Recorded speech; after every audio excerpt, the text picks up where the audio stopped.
I'll wait until I see it on YouTube. If you can see us over on YouTube, make sure you check up the backups on Rockfin and Odyssey. And we are live. Excellent.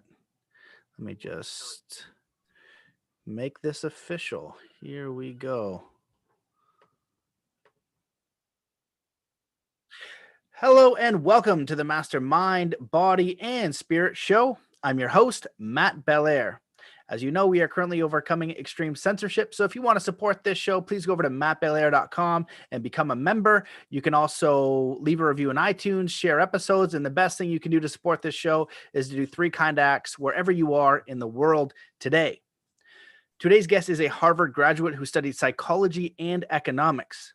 He spent 10 years in finance before launching a private coaching practice, working with corporate executives, elite athletes, and startup leadership teams. He is president of the personal development platform Optimized Coach, which serves more than 5,500 people from over 95 countries. He regularly teaches personal growth, positive psychology, peak performance, habit creation, wellness, relationships, and leadership. Welcome to the show, Michael Balchan. Thanks so much, Matt. I'm stoked to be here. And I love that 3 kind acts wherever you are in the world today. What an amazing contribution. Can you imagine, literally, if every single person listening to this just committed to actually doing that, 3 kind acts in the world. And maybe one of those kind acts gets inspired and then does 3 more, the ripples that would extend out and what a better world we would live in just by doing that. I'm going to have fun doing some kind acts later too, but even more inspired after hearing that. Anyway, fired up, grateful to be here, and excited to chat. Yeah, man. Well, thanks for mentioning that. I've asked guests before and I say, I give them the idea and I'll just throw it at you after I kind of finish this spiel. What's the one thing you would change in the world to make it a better place? And some people are really adamant about these meditations, right? And they think about the noosphere or this, we're all connected idea. And maybe there's a certain monkey effect where enough of us do it and then we go into a peaceful resonance. But I think that if the one thing that I know, if everyone in the world tomorrow just started doing 3 kind acts for everyone, I think that's the fastest thing that we could do as a humanity to change the world, because it's kindness in action, it's spirituality in action, it's peace in action, and it's not just a thought, right? I think there's one of the quotes from Aristotle or somebody smart and ancient would say 1,000 good or one good deed is better than 1,000 good intentions, and so that's why I really enjoy that. So I appreciate you mentioning it. Do I get to answer that question later? You're going to hold that one, or can I speak to it now? Yeah, you could do. Well, you could do it right now, and I usually get people to start with telling them a little bit about themselves. But why don't you start with a little bit about yourself? Because I'm excited to do this show.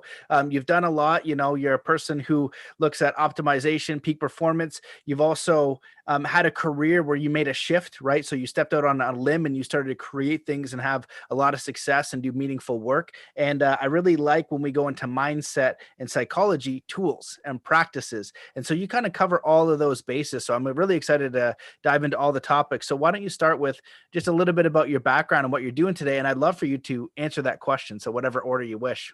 Okay, perfect. Then let me make a note on, there's so much action. Okay. So I know Harvard grads in the bio. The media team's like, you got to put Harvard grad in the bio. I typically, when I meet someone, they have no idea. And it doesn't come up in the first, second, third, fifth, 10th conversation. It was not a goal for me. I was going through applying to schools as a kid, and you literally check a box with the common application to submit your application. I was like, oh, sure, we'll see. Toss one out there, see what happens. Ended up getting in, loving it, had no idea what I wanted to do with my life. I had been grown up and raised thinking of college as being the goal. Everything was oriented around get into a good school. And I when kids ask, what are you going to be when you grow up? I would say, I have no idea, but I know I'm going to be successful. So didn't think past college, ended up getting into a great school, and didn't think about what I wanted to do afterwards. Kind of fell into finance. All the kids were applying to jobs in finance, investment banking, sales and trading. I love the interviews. It's riddles, brain teasers. What's 42 times 25? How quickly can you do the math? What is that? 1,050, something like that. Um, How'd I go to Harvard? but loved it and loved trading. It was like fast paced, high energy, great hours. We were in there like 7 o'clock every day. We were also off at 3 every day. So the lifestyle was attractive to me. The money was attractive to me. And it felt like a great place to start my career, but I didn't love it. And I knew going in, I only want to spend X years here, 5 years. And as that 5th year approached, and I had not made the multi-millions that I wanted to be able to retire at the ripe young age of 26 or whatever, I had this weird psychological, not quite depression, but certainly funk. And it took me a long time to realize, wait a minute, this is when I said I wanted to be out of here, and I'm still doing this. And I don't know how much longer I'm going to be here. But backtracking, very early on in finance, I saw a lot of the older traders and the lifestyle that they were living. And this does not mean everybody. There's phenomenal human beings. Some of my best friends are still from finance. But by and large, it's a tough industry. People, their relationships suffer, their health suffers, mental health, physical health, all those things. And I got really intentional about not wanting that to be my outcome. So I started looking into personal development, right? Peak performance, mental toughness, how to optimize my energy, sleep, meditation, journaling, like the spectrum of things that everyone was saying you should do, cold showers and breath training, like all the things. And I did something like, I don't know, 100 or 150 different courses on Coursera or edX or Udemy or the one-off purchases, a multi-$1,000 program, et cetera. Read a ton of books, had a spreadsheet to track all the books I was reading. The best year was something like 150 books in a single year, taught speed reading. And then I found this guy, Brian Johnson. So somebody sent me what's called a Philosopher's Note, 6-page PDF, 20-minute MP3 that broke down the big ideas from a famous book. This one was, I think, 7 Habits of Highly Effective People, or The Power of Now by Eckhart Tolle was actually the first one. Friend sends it, subject like, read this. And I said, oh my gosh, this is amazing. I thought it would take me an entire lifetime to study all the things that I wanted to know. And here's this guy who's already read all these books, and he's distilled them into 6-page PDFs, and I can get all this wisdom in way less time. So I made it a goal to read through the entire collection of Philosophers' Notes that he put out.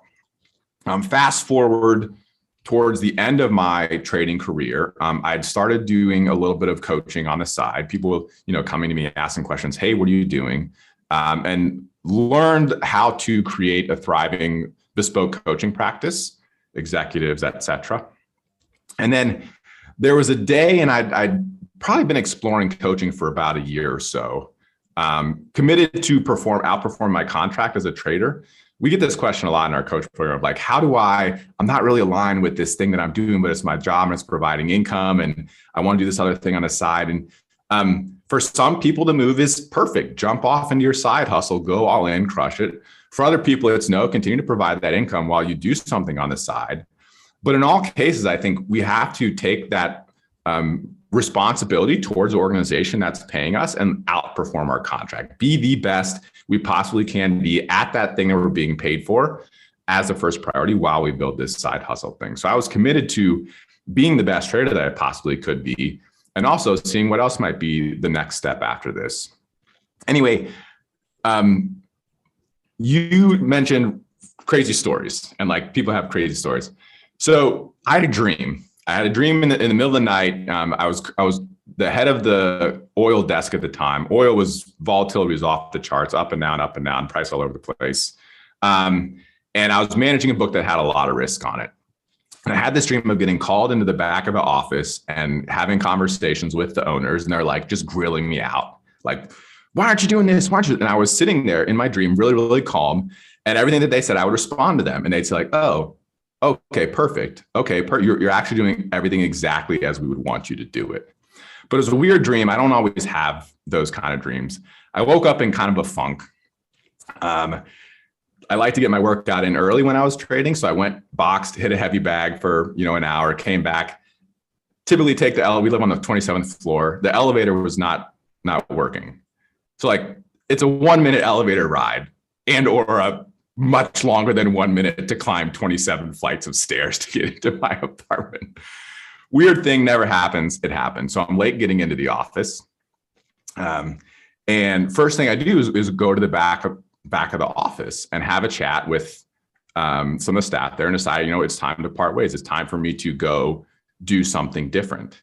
And left trading, started the coaching practice full time as a result of this like kind of pre-intuitive dream that for me felt like something else giving me a nudge, something else like, all right, you've dragged your feet too long. It's time to really get out there.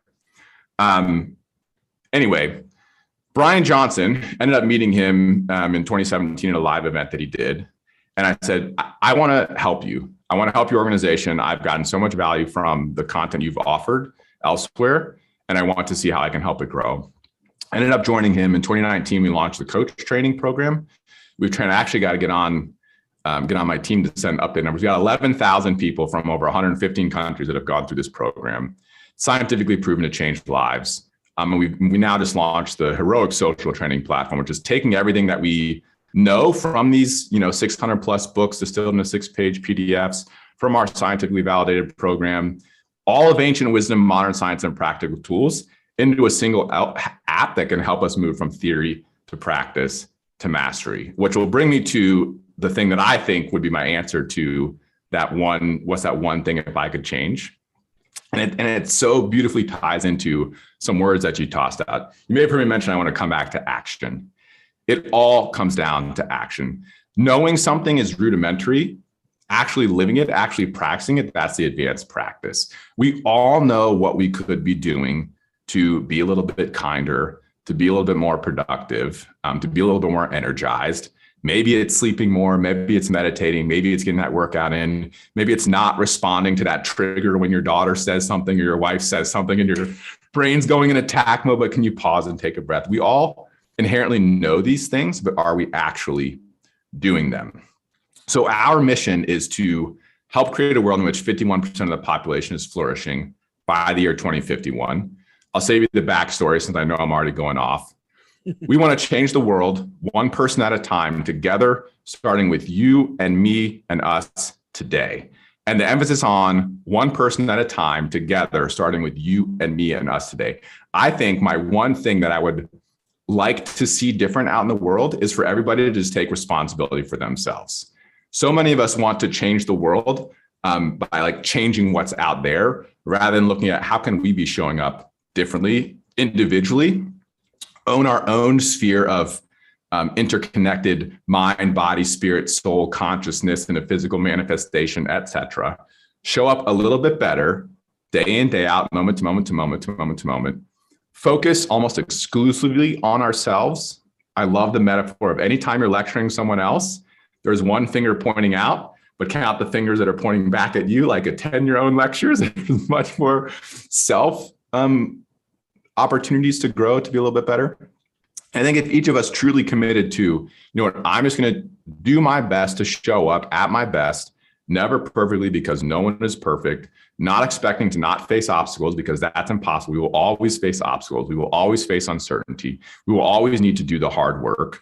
We will always have challenges, but committing to showing up in this next moment, in this next moment, in this next moment, in this next moment, in this next moment, over and over and over and over, taking those things we know we could be doing, putting them into action, as you said, action, action, action. I think the world would be a better place. We think the world would be a better place. That's what we are fiercely committed to, using our life force, using our consciousness in service of creating.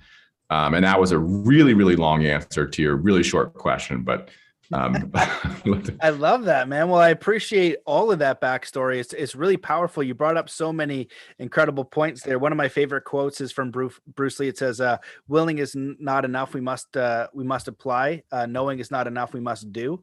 And, it's kind of talking about what your app is, and it makes me excited because I love the distillation. I think reading all of the books is a ton of value, but to have that wisdom distilled, because when I went through and wrote Zen Athlete, I was going through all these peak performance books and everything, right, like you did, and just trying to take, what is it that I actually have to do, right? If this book is telling me I'm going to get stronger, what do I do? If this book is telling me I'm going to get smarter, improve my habits, what do I actually do? Now the story really helps too. Sometimes when they tell you to tell the story story about a person's success, and that can be helpful to really ingrain the teaching. But if you're ready to take action, it's a really powerful step.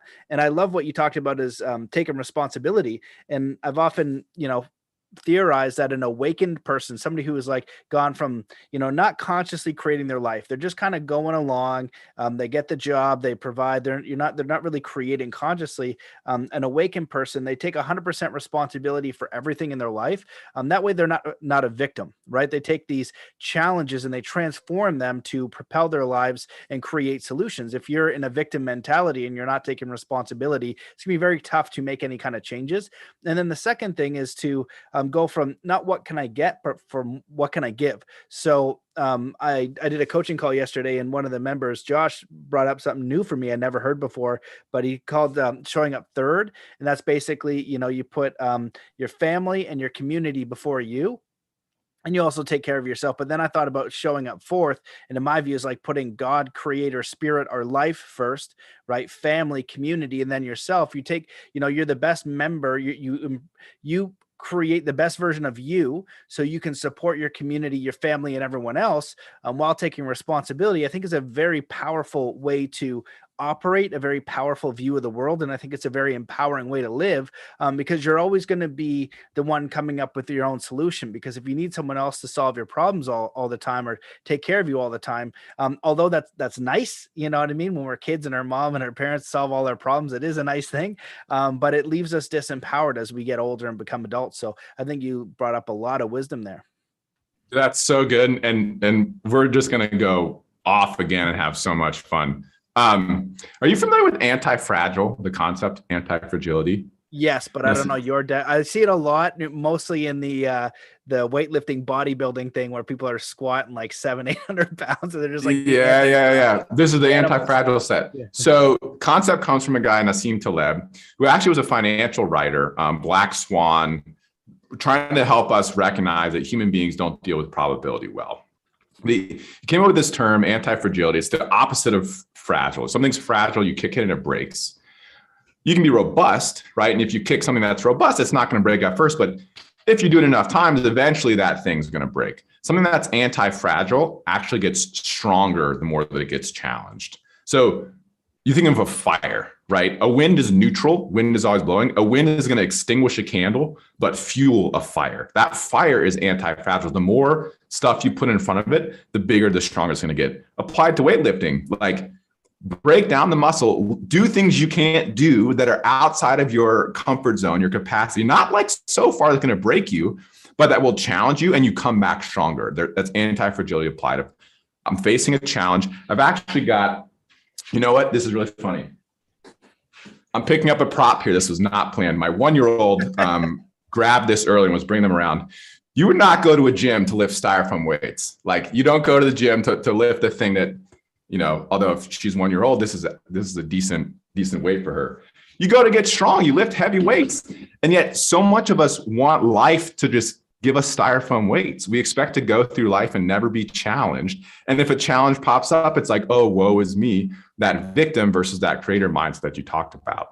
If we can learn to love everything that is, first and foremost, because it's the only logical thing that we can actually do. Everything that we're experiencing is, even if it's only microseconds, it's in the past.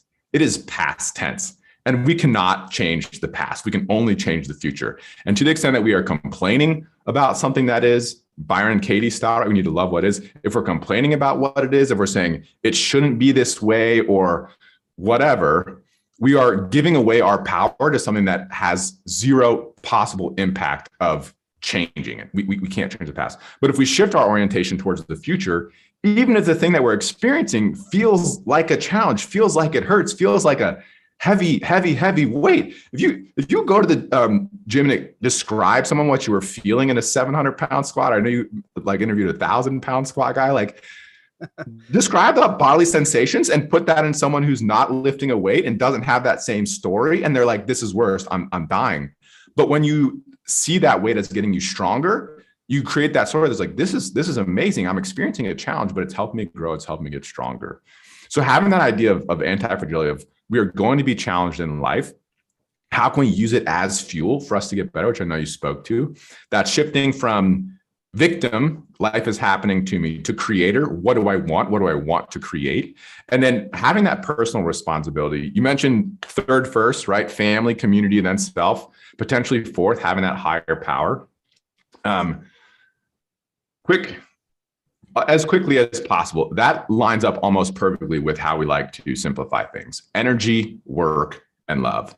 Freud, famous psychologist, we don't agree on Freud about many things, but this is a great line. He says, a good life comes down to work and love.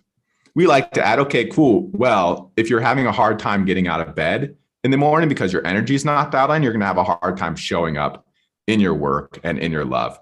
If you're not energized, if I'm tired and I'm hungry and I haven't worked out, I'm a different person. I'm not as good of a man for my family, not as productive in my work. And the work is a contribution to the community, right? The micro community of who are we surrounding ourselves by, and then that growing macro community, if we are able to go from self, small nucleus, broader, to the global community of humanity, like we're all on the same rock that's spinning through a very large amount of space. I feel like we should at least have some degree of human connection, human community, human family. And that work is our contribution to that. But we've got to be energized to show up in our work, AKA community, or show up in our love, AKA family. And we've got to recognize that I have no idea how my fingernails grow. I have no idea how I'm conscious in this moment, how the grass grows. Like there is something at work that's beyond our comprehension, whatever we want to label it, God or spirit or universe or infinite energy or whatever it is. And one of the things that all spiritual traditions come back to and teach is humility. Humility in the presence of something that's just much, much, much greater than ourselves. Even if that's only humility when you're looking up in the night sky and seeing infinite space in all directions and like, perfect. I'm simultaneously the center of my own universe and a unique point in space, and also part of something much, much, much, much, much, much bigger than myself. So can I have the humility to know that, to not expect the world to revolve around me, to have that creator mentality, be the best that I can be in service of something greater. And I'll wrap it up so heroic is a company. Most people think that hero is a killer of bad guys or like a tough guy. You think of hero, it's like in our modern times, it's either a sports icon or like, a bad guy, warrior, whatever it is. Hero is a Greek word. It actually means protector. A hero is a protector, and a hero has strength for two. A hero's secret weapon is love. To be a hero is to act in service of love to protect the values, the people that you care most about, to show up for something greater than yourself. So putting yourself third, putting yourself fourth in your frames is literally being heroic. Can you express the best version of yourself? Because if you're not at your best, you're gonna have a hard time being a good protector. Or like, what if Hercules didn't do any strength training and he was blessed by the gods? Sure, but like he worked, I've seen the movies, right? I've seen the Disney movie. He spent a ton of time training with all the different apparatus. We've got to train ourselves so that we can show up and be that protector. And when we do that, the good news is we feel amazing. Ancient wisdom and modern science are 100% aligned on the ultimate purpose of life. It is, cutting to the chase, eudaimonia via arte. I've got arte tattooed on my forearm here. Arte typically translates as virtue or excellence. It has a deeper meaning of expressing the best version of yourself moment to moment to moment to moment to moment. When you do that, you experience what the Greeks would call eudaimonia. It literally translates as good soul, expressing the best version of yourself moment to moment to moment. Positive psychology came around. They looked at all the ancient wisdom traditions and they said, what's a common thread? Virtue. And there were 4 virtues in specific that all ancient wisdom traditions have. Wisdom, self-mastery, courage, and love. They have different names for them, but that's basically the essence. Wisdom, self-mastery, courage, and love. They also found 4 more virtues, 5, most highly correlated with well-being: hope, gratitude, curiosity, and zest. Love is the 5th. Love counts twice. It's both ancient and modern, which is amazing given that it's also the hero's secret weapon. It's also the driving force between so much of what we can and how we can show up. So positive psychology says the point of life is to flourish. Flourish is going around. Even Eudaimonia is going right now, like as buzzwords. What is that? Happiness, deep sense of happiness. It's not hedonic, but it's also like, it's not lacking in joy. To flourish, and they say, how do you do that? By putting your virtues into action. Flourish, Eudaimonia, mean the exact same thing. Arte, putting your virtues into action, mean the exact same thing. So it all comes down to, can we show up as the best version of ourselves by living with wisdom, with self-mastery, with courage, with love, with hope, with gratitude, with curiosity, with zest, putting that into action moment to moment to moment in service of ourselves, our families, our communities, our broader world in general, creation at its essence, knowing that it's going to be hard. Like it's hard. I'm deep into this stuff. People have said I'm in like top, whatever 0.% of human. It's hard for me. It's hard for Brian, our CEO, founder, chief executive philosopher. It's hard for every single person I've ever spoken to. It's not easy. And if we're willing to make that commitment, again, never perfectly. My wife and I just got into an argument 3 hours ago. We have a shared office space. Our nanny's away for the day. She's sick. So we're also juggling our 1-year-old today. And I need the office here. I need the office here. Like it didn't end the way that I wanted it to end, or that either one of us wanted to end. Perfect. Stuff happens. What do we do then? Do we allow that to simmer and then spend the whole night frustrated at one another? Or do we have another conversation? Hey, listen, I'm really sorry about how I approached that. I think we could have aligned here, but instead I said this thing, we both kind of had our, whatever. I was also hungry. I hadn't even had my smoothie yet. So I know there was some sort of lack of resource coming through, but I just wanted to apologize and see how we can do a little bit better next time.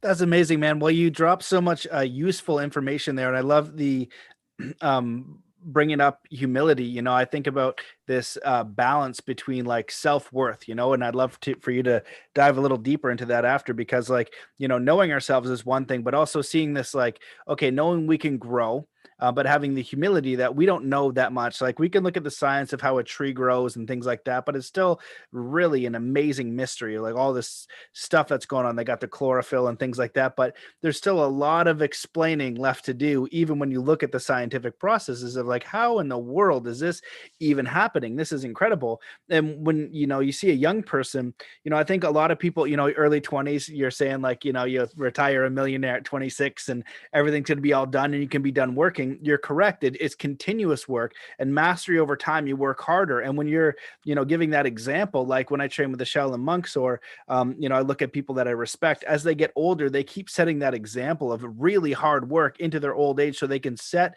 the example for the younger people. They don't just all of a sudden stop. It's like, no, they actually learn how to work harder and more efficient and in different ways in their older years. It's a way of living. It's a process. And, if you take a kid for an example, you say, okay, well, here's your training wheels. And that kid thinks, well, I want to ride the big bike. I guess I'm not good enough. I'm not fulfilled. I'm not, happy because I'm not riding the big bike. And then they get to the big bike and like, well, that kid's got a, full mountain bike and he's going off jumps. I'm not good enough yet. And so we have this kind of everlasting marker setting for ourselves for childhood, but then it gets squirrely in the early 20s and finishing, school is like, oh, I'll be good enough with this amount of money. And it just kind of, whatever the goalpost is, it gets moved. And so this kind of goes back to, when you made your transition from, hey, you know what, this finance thing isn't really fulfilling me right now. I kind of want to move towards something else. And you're labeling and bringing to light all of these really beautiful core attributes of living. And if we can have that as our main focus and we just contemplate them and we're aware of them, it can transform our lives that alone, with other practical tools. So the question I'd love to ask is, how do we get to that point where we know where we are, right? When people are like, well, I don't know who I am. I don't know what I want. I don't know where I want to go. Has your work come across ways for people to start to uncover who they truly are, so then they can use all that passion and that life force and that will towards something meaningful? And I truly believe everybody has a unique purpose. I equate will to like, this like spirit that's greater than you. So in China, when the Shaolin monks would break stone, and I interviewed him, he basically said it was himself, but he was harnessing essentially the ether. So concentration, and then, just using, the spirit to like create it, and himself also poking a tree with his fingers. So you had the hard, but then you also had the kind of the spiritual and esoteric side of it. So I see will where most people go about their life and like say they want to pick up something, like that weight analogy. Well, they try to pick it up and they don't really try. But, if you imagine a person who might be able to deadlift in the gym 100 pounds or 200 pounds, and a mother, there's a car accident, the mother goes and says, oh my goodness, my child is in that car, I need to pick it up. They don't think about how much they can deadlift, how strong they're, if they stretched it out, if they're properly hydrated. They go to the car and they throw every ounce of what they are. And they just make this decision that this thing is moving. And we have recorded times of people doing extraordinary events. And I feel like that's that real concise connection power of will. That's to protect someone. But if we could take that same energy to something so meaningful, that same energy, we're going to be able to overcome those obstacles and hurdles that are bound to happen. But it's connecting to that will in the first place, that meaning in the first place, that will give us the initial drive. I love that. And to go to those examples, so you've got the monk who can crush the stone, right? He's harnessing the ether. He's tapping into a power greater than himself. And guess what? It took him a long time to figure out how to do that, right? He's dedicated his life to how can I tap into this power? The mom drawing on superhuman stores of strength to lift the car, and that, we've all heard stories of that. She's not going to the gym the next day and deadlifting the same amount, right? But that monk's going to be able to show up and crush that rock. So there's this higher power that's available to us that both of those stories allude to. And I think we all have, I don't want to say we all have, I'll speak for myself.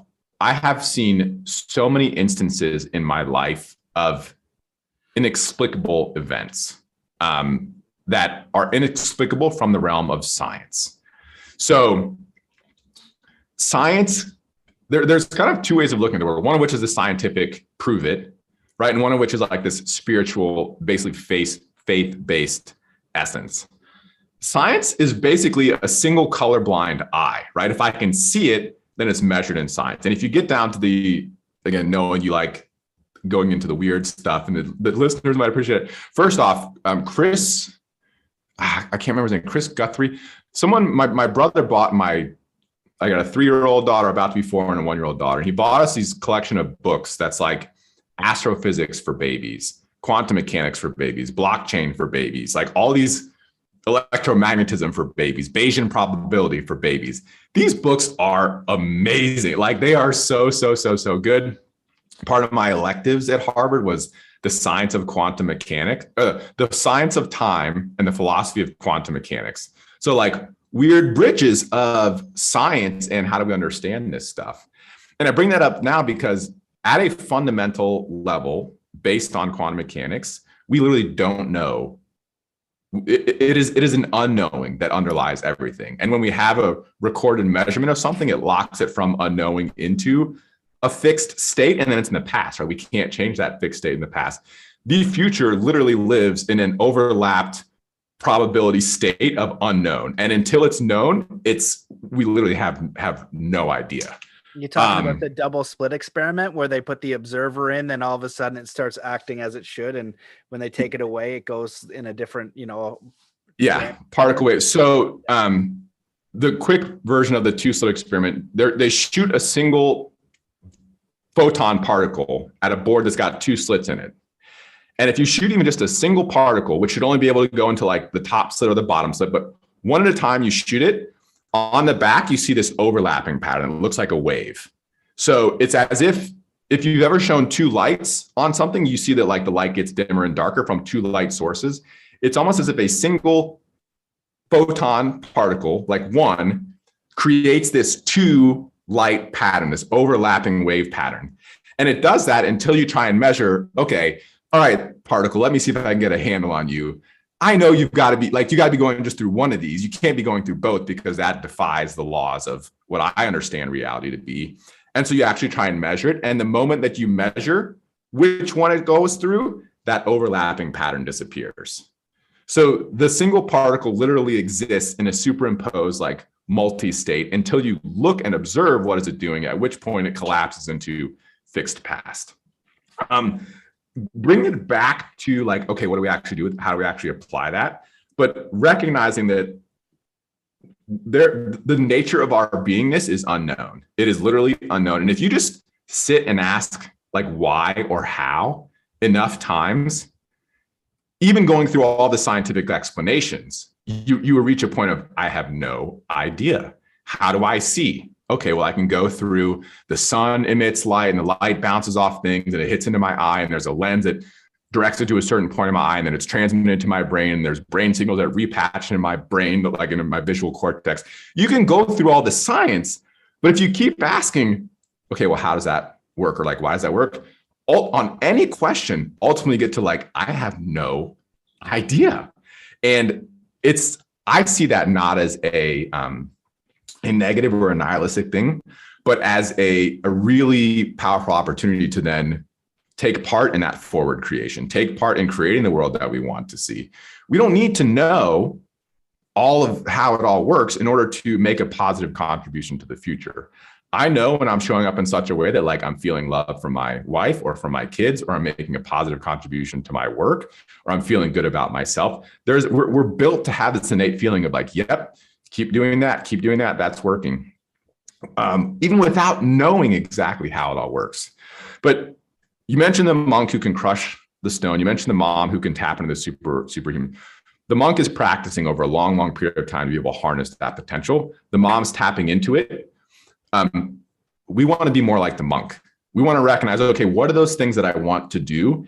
And how can I commit myself fully to practicing that day in and day out and day in and day out, such that I can tap into this higher level of performance, higher level of potential, inexplicable in some ways, sources of power at will when I want to. And if we play this meta game of expressing the best version of ourselves, like I was in finance, and for a while I used finance and I felt really purpose driven and really aligned and amazing about finance because it was helping me to show up as the best version of myself.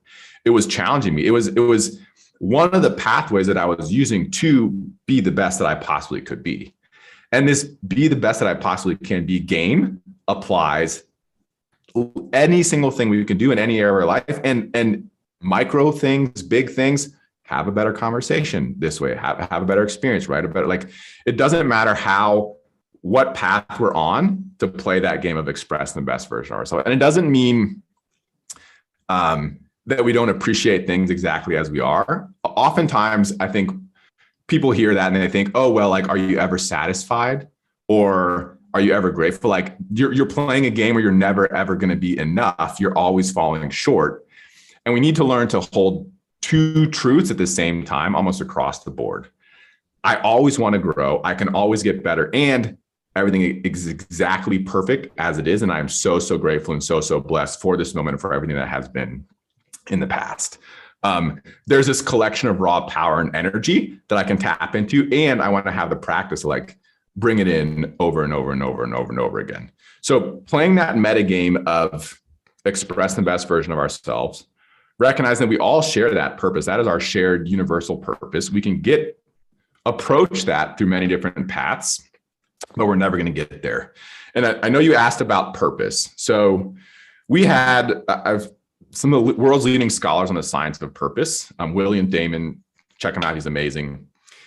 I was like, okay, how do I find my purpose? You tell me, like, world's leading scholar on purpose. How can I discover my purpose? And he made a really, really great point, which is most of us, or we tend to have this story that I'm going to figure my purpose out. I'm going to sit down in a room and reflect on it and journal on it for long enough of like, who really am I? Let me take enough personality tests and combine all the things together. And it's okay, this is it. This is what I was born to do. But real purpose doesn't happen like that. Real purpose happens by trying stuff, getting out, experiencing something, and then learning, did I like that? Did it feel in line with me or not? Did it feel like it wasn't? And it's the same with this sense of who am I actually? We can't figure that out by sitting and doing nothing. We figure that out by getting into action and being willing to experience the potential positive or negative consequences of our actions. I have had a tendency in the past to be so outcome focused, to care so much about only taking action when I thought it would create a positive result, that it made me afraid to actually take action at all. And it limited my growth, limited my contribution. And when we realize that not only is failure part of the process, but failure is like the key to unlocking who am I? How do I show up? What am I going to contribute? Ray Dalio is one of the most successful people on the planet, 100 most wealthy and 100 most influential. He founded Bridgewater Associates. He's got a great book called Principles. And he's got a 5-step model for success. Step 1, set an audacious goal. Step 2, fail. Like literally step 2 of the most influential, one of the most influential person on the planet. You want to succeed according to him? Step 2, fail. We've got to be willing to set that target. That's what I want. That's my goal. Take action towards it. If it goes well, awesome. If it goes not so well, also awesome, because then we get the opportunity to learn from it. We get the opportunity to grow. And purpose, applying it to purpose becomes something that this feels a little bit more purposeful to me. Let me try it out. Let me get into it. Oh, yep, that was it. Or, oh, nope, that wasn't it. Learning. Who am I? If I'm following the root of questions of why or how do I even exist at all, I get to a place of like, I don't know, right? The Buddhist common essence of things, period. And I'm also pretty sure that there's a consciousness here, right? I am experiencing something. How do I merge the two of those to show up? And we learn that, again, by getting into action, by running experiments through our actions, asking the hot girl out that we want to go on a date with, or having the conversation with a cute boy that might lead into a lifelong partner relationship. And then when we have our first fight, not saying, oh, this isn't it because it's not going perfectly, but wow, all great relationships go through fights, not just once, but all the time, right? We sign a new contract with an organization, we show up and we do our best at the thing, and the boss reams us out. Not good enough. It could be, oh, I'm not meant to do this, or awesome. How can I do a little bit better next time? How can I be coachable? Hey, boss, I see I fell short here. What could I do to be better next time? I'm really excited to grow. I'm really excited to be a better employee, and I'm committed to that first. Can you help me show up a little bit better? Can you help me get a little bit better? And then again, no, I'm just going off, and you're so patient, Matt. The final thing, I want to speak to pain, uncertainty, and hard work. So one of the things that I thought in my young, let me retire from work at 26 with tens of millions of dollars.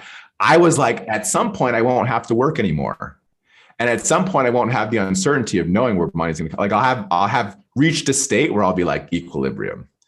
And I think at some point I'll have a relationship that's easy and we won't have arguments or conflicts. At some point I will reach a state of physical health where I no longer will have to do the hard work. And I'm not going to have uncertainty around health issues or feel pain or whatever it is.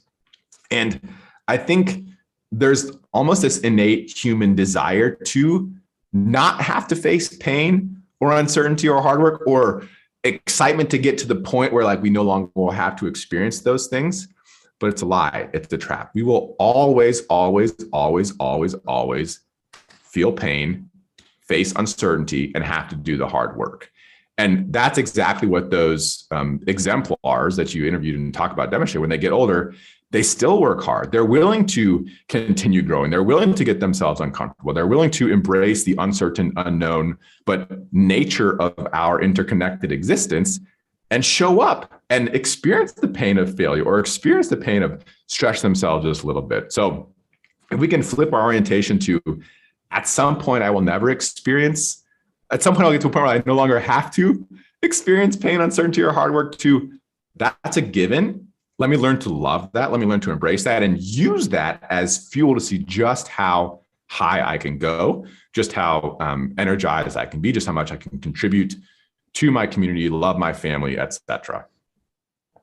Beautiful, man. Well, you shared so many really excellent points in there. There's a lot that I could touch on. One of the ideas that you shared was like balancing these two opposing ideas of, continuing to grow, but being content with where you are. And I feel like that's where the mastery is. And I like golf. I caught a little bit of 30 for 30 where they're talking about Greg Norman's story. And he kind of like was choking at the Masters, or not playing up to his best potential, although he's winning. But he had this thing where he would fall short on day 4 very often. And when I worked with pro athletes in snowboarding and skateboarding and these different avenues, mostly in extreme sports, is a little bit different because there's no team, but golf is also individual as well.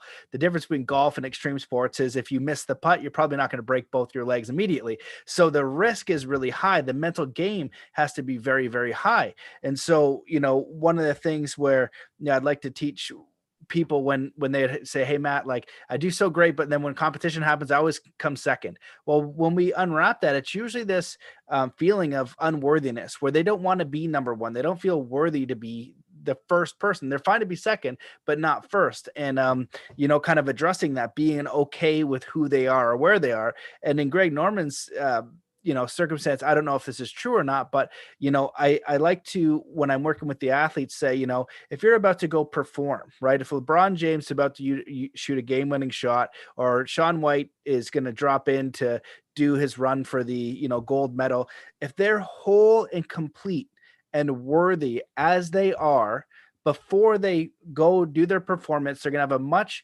higher probability of success because their identity and their self-worth isn't reliant on them being successful.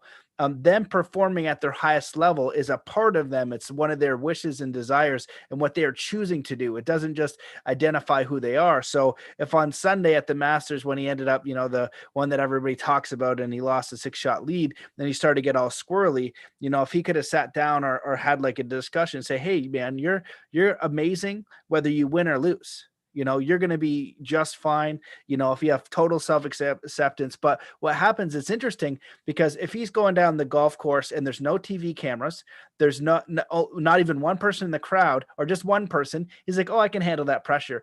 But you magnify that by millions. But the thing is, it's still a zero because that person doesn't matter. It's not you. It doesn't matter if it's 1 or 10 or 100 or 1,000. It just feels more. You can feel more eyes. You can feel more people. And even if it's the point where, you got 10 people heckling you and the other 90% love you, or it's 100% heckling you, it's still outside of you. It's outside of your control. It's not up to you. So again, it's coming back to this developing in the mastery of the mental game where, can you have that feeling of worthiness in the process, right? Where you fall over on your 3-wheeler bike somehow and you fall over on the next one, or you start your business and you fall flat on your face. You keep trying as an expression of who you are and where you want to go. So I totally agree. The failure part of it is so necessary, and learning to be, knowing that you're worthy as you are, like incomplete in the unfolding process. Because the other side of this is we don't know when we're going to exit this life. Right. So what does it mean to live a good life? What do people who pass on, what are their main regrets? And so I'd love for you to either comment on that, or I'll ask you a question. Yeah, no, that's so much there. I want to go to a phrase you mentioned, worthiness in the process.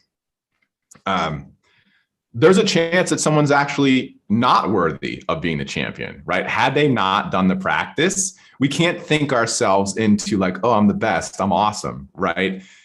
The worthiness comes from having demonstrated to yourself, I'm willing to follow the process. I'm willing to put in the hard work.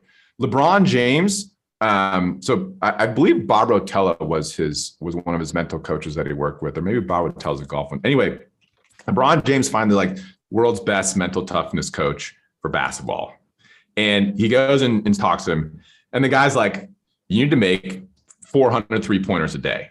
You want to work on your 3-point game, make 100 off the dribble, make 100 as if there's a huge guy in front of your face, make 100 and catch and release 3-pointers, 400 3-pointers a day. And he did it, but he was willing to like work so hard to have the confidence of stepping on the court. Shaun White, I love that during the Olympics this year, and I was rooting for Shaun, wanted him to get another one of great runs, and you saw people choke and fail, right? Like the Olympics is a great example of that. But they showed the airbag, right? They showed these boarders are trying to throw down tricks that have never been done before. You mess it up, you could break your neck and die. They don't start on the half pipe at full speed. They start where it's a completely safe landing. They're landing in a huge airbag. And there was one where like his dad built him an airbag so he could practice this stuff. And they put in the reps over and over and over and over and over and over. So that confidence comes, that worthiness comes from, as you said, the process of having practiced over and over and over and over and over to have that trust in themselves. Like, I've done this a million times. And I love the point around whether it's one eye or 10 eyes or a million eyes. Like, ultimately, it's all about ourselves. And we do have physiological, like, innate biomarkers where the more eyeballs there are, the more stuff that's going on. But we gotta start with ourselves. We gotta recognize that we are the only person who can ultimately decide whether or not we are quote unquote worthy. Which, by the way, if you think that you're actually the person who's responsible for answering that question, like, that's a degree of hubris that I think is far outside. We don't get to decide whether or not we are worthy. That's so far outside of our pay grade. Just show up, have confidence in our process. Confidence, by the way, is I think a Latin word, and it comes from confidere. With fidere, intense trust. Most people think, okay, intense trust in, I'm going to achieve the outcome that I want. No, it's intense trust in yourself. Intense trust in your ability to show up and execute your process, to do the best that you can do. And the only way we actually build confidence is by failing, is by willing to try something, falling short, and then getting back up. And then we know we're not debilitated by making a mistake. The airbag in the snowboarding scenario reduces the cost of making a mistake, right? So that you can make the mistake, get back up, make the mistake, get better and better and better and better. And at some point, move on to the actual pipe, still make mistakes until you're just nailing it. You're the golfer trying a hard shot, low cost mistake in practice or on the range, much higher cost when it's on the tournament line. You don't want to hit a shot for the first time in the tournament line. I remember watching when Payne Stewart won the Masters however many years ago. He had like missed a shot out of a divot. He had hit into a fairway divot and missed a shot and like cost him the tournament one year. And so then he started practicing every single day, hitting the ball out of a fairway divot that was like partially filled in with sand, because that had tripped him up. And so, okay, let me take it and just work that over and over and over. And sure enough, the year he won, the ball was back in a fairway divot and he friggin' crushed it and he won the tournament. Because he'd earned that confidence, right? Confidence is earned by doing what we say we will do, regardless of what life throws at us, regardless of the outcome. So I absolutely love that. Worthiness is in the process. We've got to take that extreme ownership of how we're showing up, not care about what other people are saying, but also make sure that if we are the person that actually matters, we're earning our own trust by doing what we say we're going to do day in and day out. 100%, man. You brought up again so many really important points. You know, when I wrote Zen Athlete, I did a lot of interviews on flow state, right? It became very popular, still more popular than it was. And I would just hear all these different people, you know, speak about different things. And some of it would bug me because they would leave out that process, that hard work, you know, to the point for Greg Norman to compete in the Masters was years of process, right? For somebody to go to the Olympics is years of process. But then there can happen like a mental, error where they let all that go. They forget they allow it to overwhelm them. You can't flow state yourself into number one or championship, right? It's not like, oh, okay, I'm going to get in the flow state and go against Tyson, you know what I mean? On the night, like you're going to die, you know what I mean? But you can, apply that flow state along the way. And even in golf and any other sport, it is a lot of the failures. Skateboarding is 99% failure, right? But when you're doing something, it's so mother effing precise. You know, skateboarding to me is like the hardest sport on the planet. And I've really contemplated this because I'm an athlete. It's not just because I skateboard. I think about it. Like gymnastics is hard, but you're still using your feet. You don't have to balance on this thing. And it's so precise. And they're going so fast down. Like it's just ridiculous what they're doing for it to work out.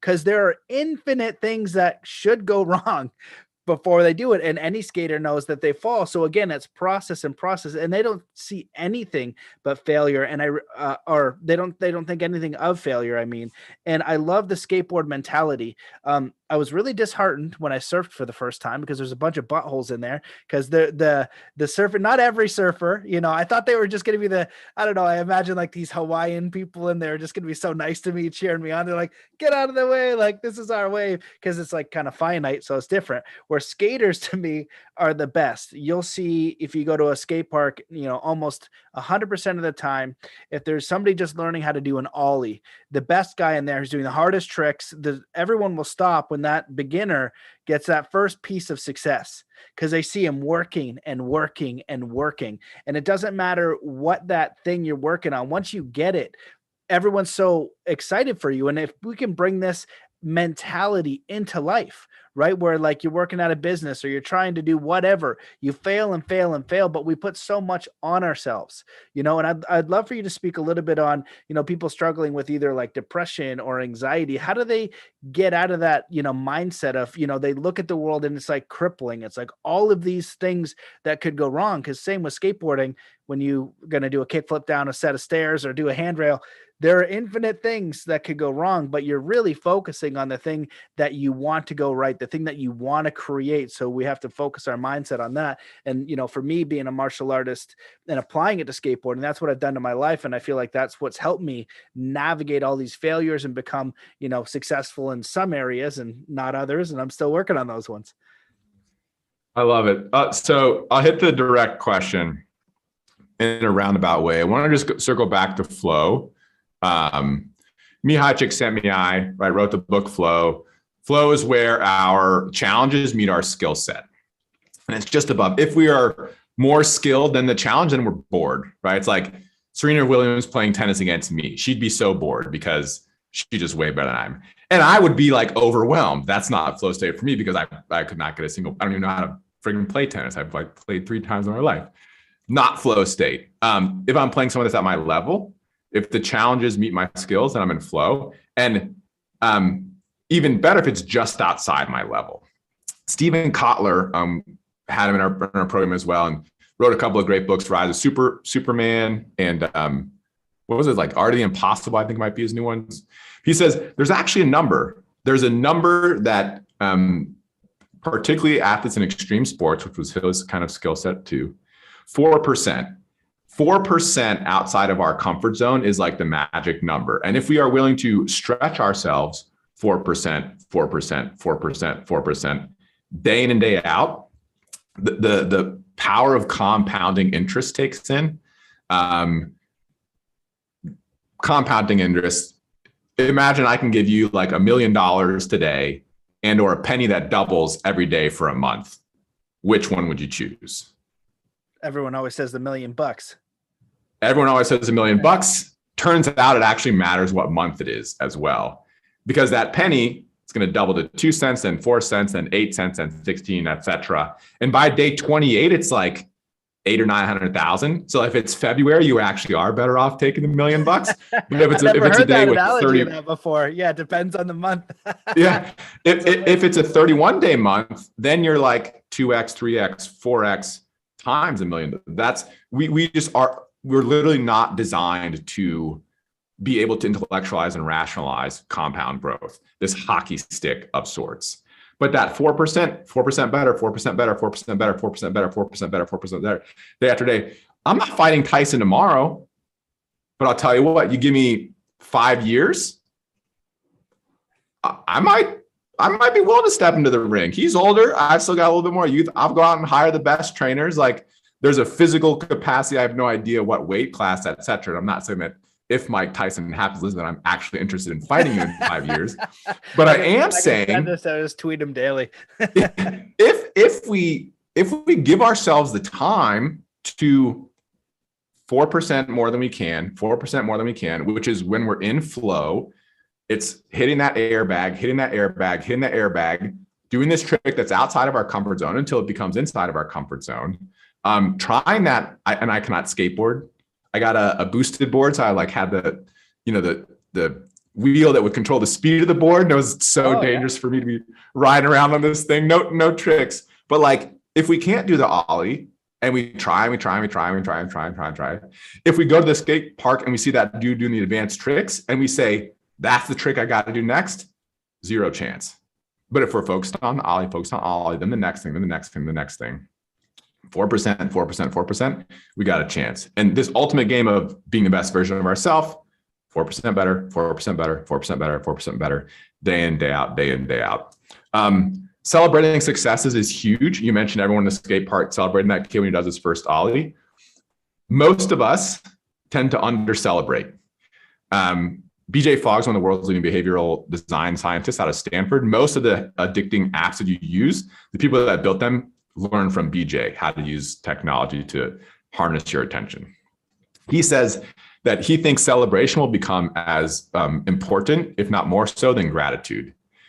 Celebrating when we show up and not celebrating when we get it right. Celebrating our willingness to execute that process, to do the thing that I say I'm going to do. If I say I'm going to go try to do 100 ollies and I don't get it, perfect. If I've tried 100 ollies, done. I want to celebrate myself showing up to that process, and then celebrating others when we actually achieve those things as well. But celebrating the process, right? If that kid's not on a skateboard, not even trying, that park's not going to celebrate him. But because he's there in the group, demonstrating his willingness to try, willingness to learn, willingness to get it wrong. And people, I'm sure, are also encouraging him, right? It's not just once he gets the trick. It's like, keep it up. You'll get this, right? We see where we've been in the past. We want to encourage people that it's okay. You'll get better. You'll get better, get better. And celebrating is so huge for that.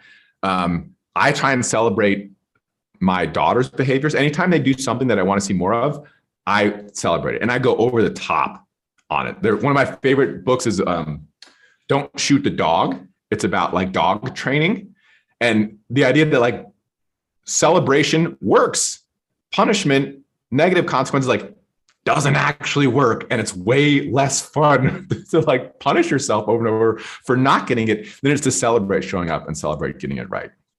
And I know long prelude, bring us back to that question. Someone who's depressed or someone who's not, going through a tough patch. Tal Ben-Shahar was one of my teachers at Harvard. He taught the largest course in Harvard history of positive psychology. I was one of the students as an undergrad at the time in that class, which is quite fun. He's also one of our faculty members for Coach. He's going to be one of our guides on the Heroic platform. But I asked him this question about depression when he came in and had one of our chats. And he said the difference between being sad and being depressed is when you're depressed, you think it's never going to end. When you're sad, you know it's just a phase. And you know that maybe tomorrow or maybe in a week from now or maybe a month from now, like I'm going to feel better. But there's a sense of this is not going to be my state forever.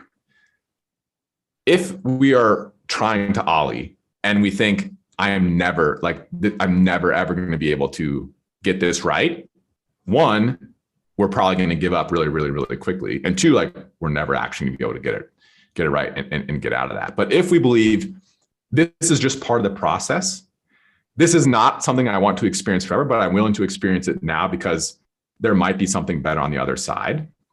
And we're willing to engage. We're willing to take some sort of action that might help get us out over the long term to where we're going. So if we're experiencing a deep sense of sadness or depression or challenge or conflict, or we've just got a diagnosis for a disease, or we just lost one of our loved ones, or we've just lost our job or whatever it is, and we say, this is how it's going to be forever. We have a sense of hopelessness. We have a sense of not believing in our own personal power to change our circumstance. And it's going to create that continued negative feeling. But if we say, okay, perfect, this is as it is. I may not love it. Thank you, Byron Katie, but I don't love what is yet, but I'm willing to actually embrace it because it can't be changed. And I'm willing to experience the current thing as a reminder of the wide spectrum of experiences that are available to us in this life. And most importantly, I'm willing to do something in the direction of the goal that I'm after, whether it's just to wake up not feeling sad, or to find a new job, or to create a new connection when I've lost someone really important in my life. And we're willing to, the tiniest thing we possibly can, but something, some sort of forward motion in the direction of what we want, with a belief that our future will be better than our present, which is literally the definition of hope. Rick Snyder and Charles Schmidt or something wrote the books on hope. And they define hope as a belief that our future will be better than our present. You have that? That's hope. They also said there's 3 ways to get that: goals, agencies, and pathway, or goals, willpower, and way power. We got to have something that we're going after, that clear goal, that inspiring target. I don't want to feel this intense sadness on an ongoing basis. I don't want to feel like I'm alone. I don't want to not have a job forever. I don't want to be stuck on the ollie for the rest of my life. We have some sort of goal, or to frame the ollie one. I want to nail this trick. I want to be able to do this trick in my sleep, right? We'll put a positive frame on it. We've got that goal. Pathways. I'm willing to, or a sense of agency. I have confidence I'm going to be able to achieve that. If we've got a goal, but we don't believe in our ability to get it, we're not going to have hope, right? Like, okay, Tyson, let's go fight. Nope, I'm never going to be able to pull that off. I'm going to be hopeless. Like, well, maybe 4% year after year, like I've got a shot there. So we've got an inspiring goal. We've got a sense of agency, confidence in our ability to actually accomplish that. And then the pathways, we're willing to do whatever it takes for as long as it takes to accomplish that goal. Not assuming that the first time we do it, the first plan that we try, we're going to get it right. Plan A fails, perfect. Plan B fails, perfect.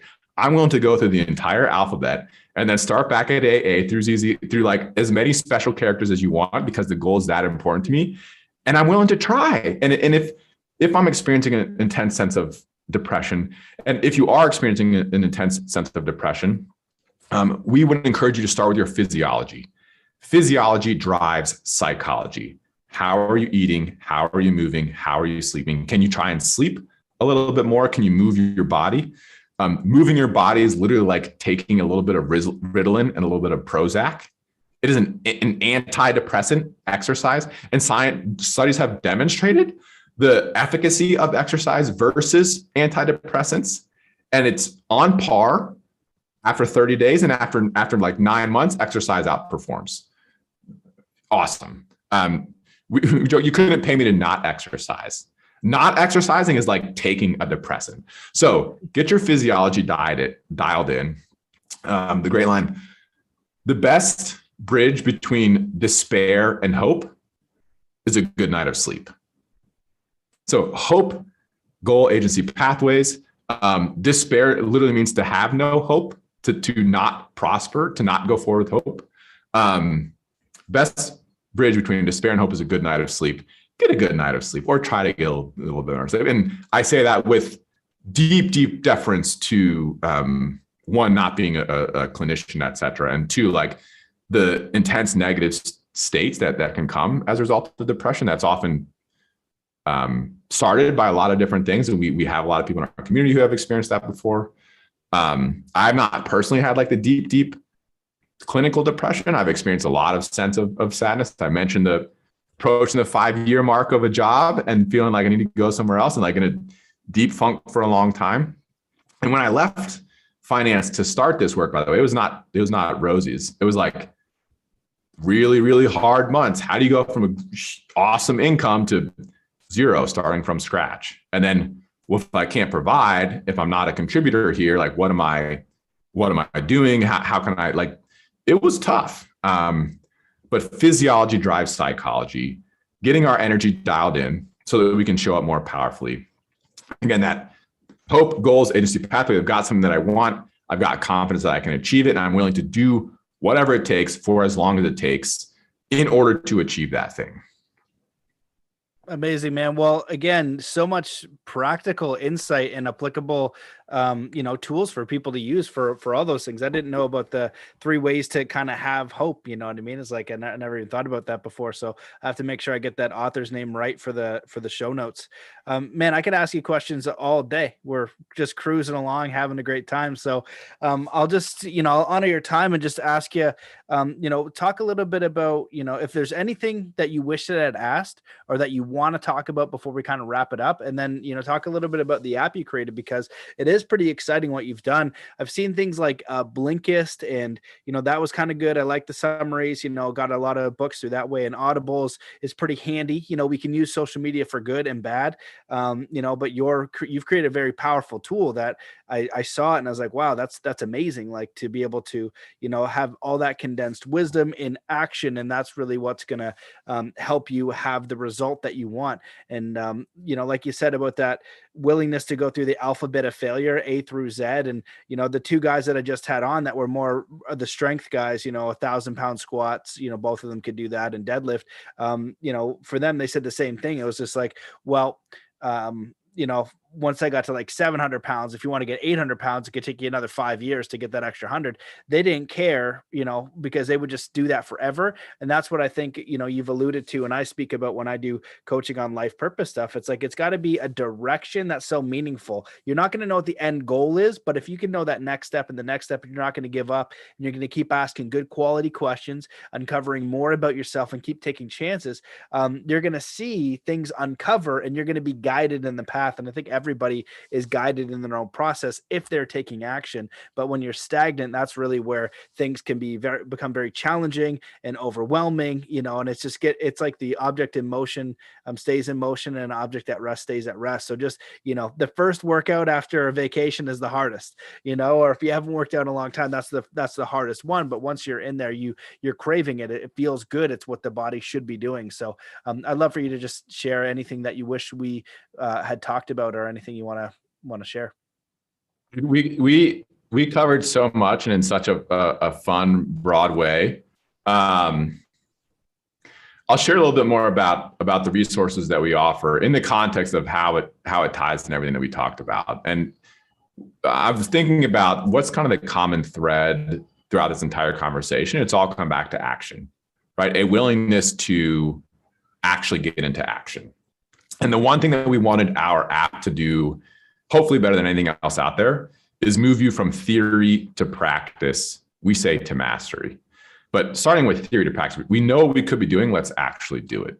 So I'll say, and I'm sure this will be in the show notes, but almost every single thing that I've shared has a philosopher's notes, one of those 6-page book summaries, or a series of like short micro lessons. So we've got over 1,000 3 to 5 minute micro lesson plus ones, they're called.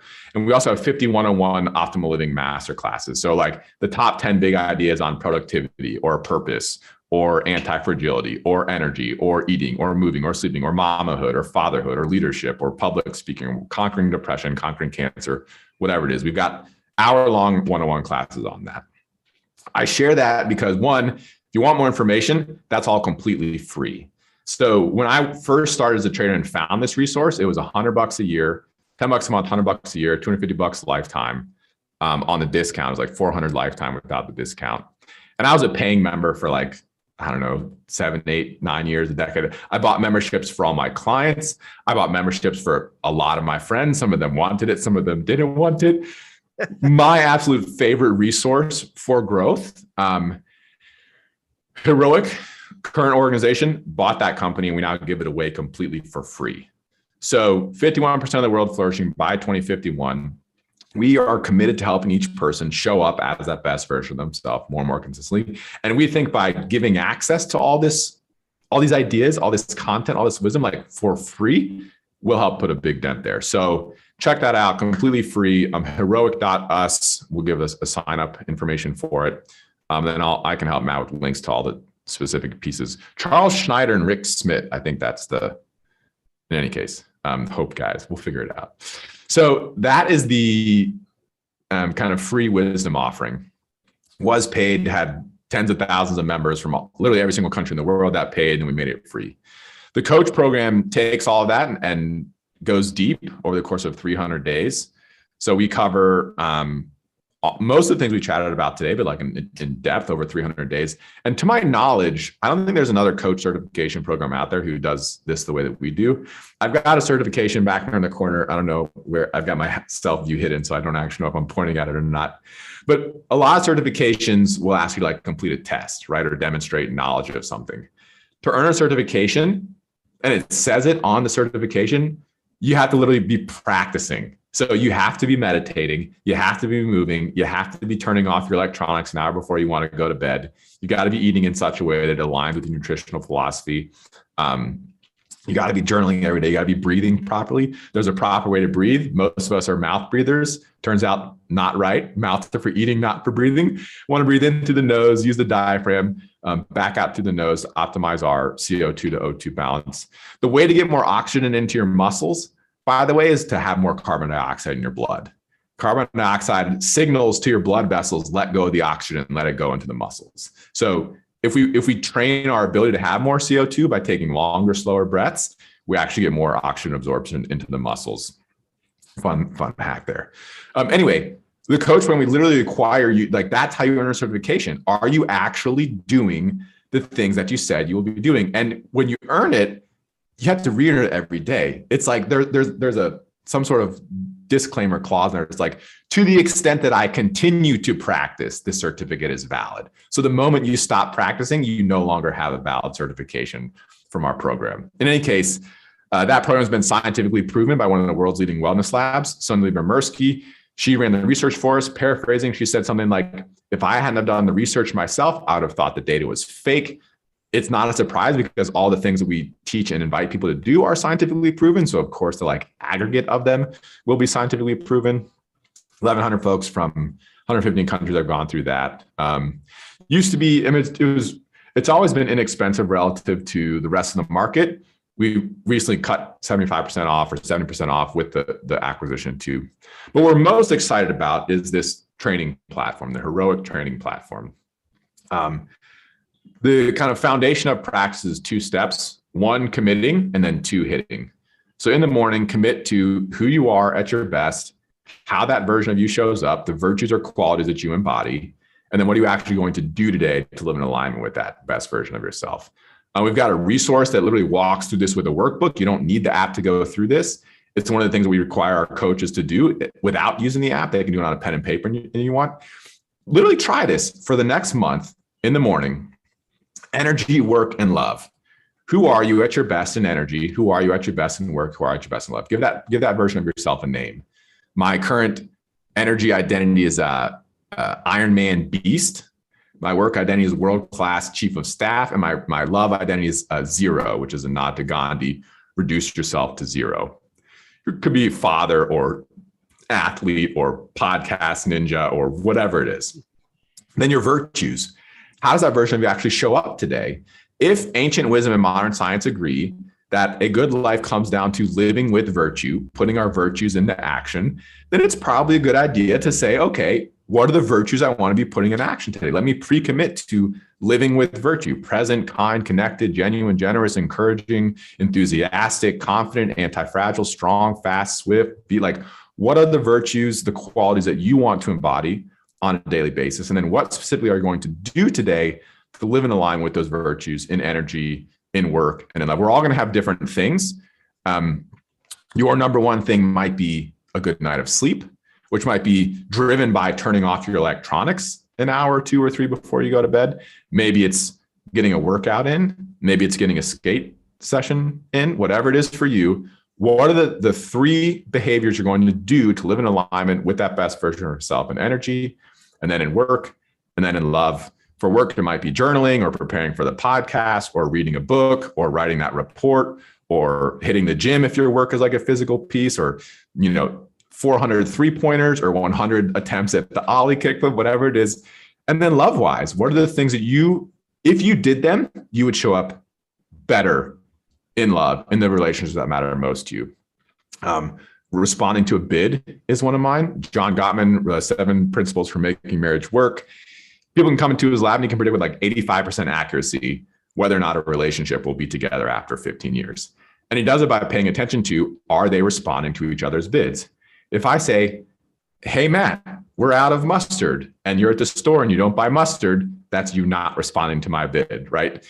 These, hey, such and such, hey, dada, hey, mama, or man, it's cold in here. Oh, can I get you a blanket? You want me to turn up the heat? Our partners, our friends, our colleagues are constantly making bids for our attention. We don't always have to actually do the thing they're asking, but at least acknowledge, oh, I'm actually pressed for time. I already left the store. Like, let's put on the list for next time. Sorry, no mustard, but I hear you. Or like, I got to run. I'm busy, sweetie. Can I give me 10 minutes? I'd love to come see what you're trying to show with me. So responding to bids is a really, really great predictor of relationship longevity. Again, that's one of my top 3 things to do in love, but it might be making your bed or doing your number one self-care or going on a date or calling your mom. Moms out there will love this. Yes, please give me a call. I love hearing from my children. That's our process. The app is designed to make it happen in less than 3 minutes a day. Again, who are you at your best? How do you show up? What are you actually going to do today? Try to do that for 30 months, 30 days, pen and paper, and not have a great month. Like if you actually did this every single morning, this is who I am at my best. This is how I show up. And this is what I'm going to do today.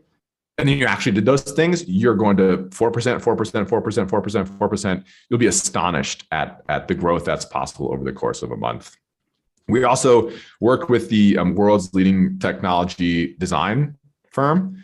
They helped us craft a swipe for our target hits. So actually, I don't have my phone. Science also says that having a phone in sight or in touch decreases the quality of conversation.